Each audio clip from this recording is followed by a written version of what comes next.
Parlamento Nacional o governo lihusi secoms o Conselho Imprensa atau melhora liutan serviço jornalista sira ia Timor-Leste liga o ranking liberdade imprensa nebetung husi top sanulu ba top ronulu tuir representante povo ia mafukum Parlamento Nacional katak indeks liberdade imprensa mundial batinang nebe oficialmente anuncia husi reporter without border Timor-Leste tama ia ranking ronulu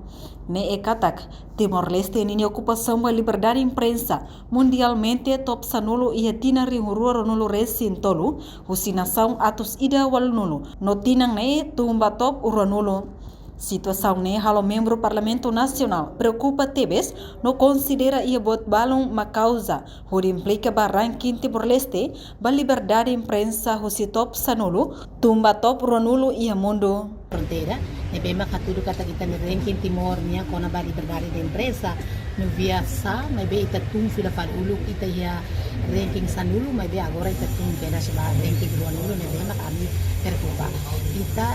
terus ita liberdade de imprensa Timor ne bem dia kona ne ita mantém ba tamba questão se ami he parlamento ami nos preocupa bebe ami sempre voti kona ba ita dia imparcialidade media sirania ita kuliah kona ba transparência Menui kata iha fatores balu-balu maka bele sai ona fatores hodi implica ba ita Timor ninia ranking ita ni liberdade de imprensa também maka anessa deputado ami uso ba secretário de Estado Comunicação Social ita nia associação jornalista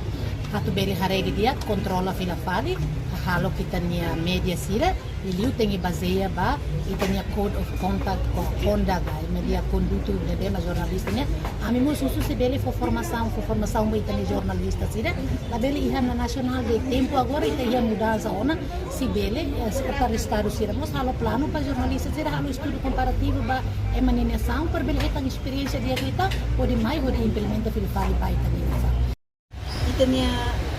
índice percepção da imprensa fica dão o governo kita media clica nível Ásia agora se ia ona be indeks percepção da imprensa liberdade de imprensa tudo lamentável teves tambah governo a maioria se fatin viola direitos básicos do princípio fundamental de liberdade de expressão, liberdade de imprensa, na direito da Constituição. Medini media sira hawa nahin, ita bosir tem que ter papel ativo na fatin, divulga informação sira, inclui violação da liberdade de imprensa ou liberdade de expressão, esse media sira, ita bosir tem que ativo com a informação. Aqui público bela acompanha, governação ida nem lalau, inclui governação nilalau que respeita valores e direitos humanos. Hatamba preocupação vice-ministro assunto parlamentares Adérito Hugo da Costa Dehang, governo se resista na fatin hare, serviço e setor comunicação e Timor-Leste, husi início to ohilorong. Enquanto tinang nação nebe ia liberdade imprensa de ecliu no ocupa top sanulo, maka Norwegia, Denmark, Sweden, Nederland, Finlândia, Estonia, Portugal, Irlândia, Switzerland, inclui Germânia. No nação nebe ocupa ia número ikusliu, husi indeks liberdade imprensa ia tinang maka Syria, Hoskors walnulu resin tolu, ponto walunulu resin hat. Reportagem Melda Fátima, Televisão Timor-Post. Janela informação ba emogoto. Atua tem informação atual dia kliu. Kita haluha. Haneham botão subscribe, like. Halo comentário no fahe tutang ba media sosial hotu.